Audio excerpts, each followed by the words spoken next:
tous, ici Antéphile, je vous retrouve aujourd'hui pour une petite review rapide sur la petite pépite sortie de nulle part, enfin plus précisément produite par Amazon, pour la surprise qu'a été The Vast of Night, troisième film du réalisateur Andrew Patterson, après Let There Be Zombies en 2014 et Prepper en 2016.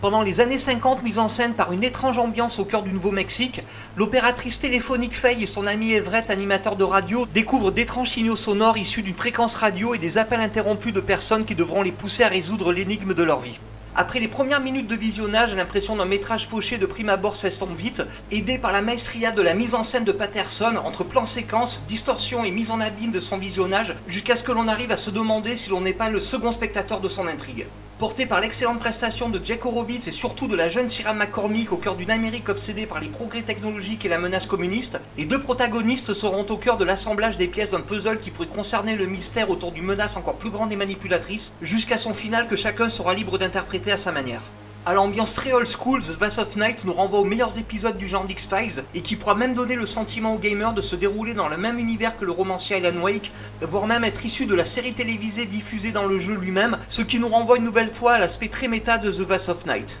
The Vast of Night est donc un gros plaisir rétro qui peut se targuer de figurer parmi les meilleurs métrages du genre de 2020, que l'on pourrait également qualifier de croisement entre Donnie Darko et l'obscur métrage sur l'affaire Roswell sorti en 1994. Et j'irais même jusqu'au vice de faire de The Vast of Night une version SF old school d'Insidious. Bref, si vous adorez la SF des années 50, X-Files ou Alan Wake, The Vast of Night est à visionner de toute urgence.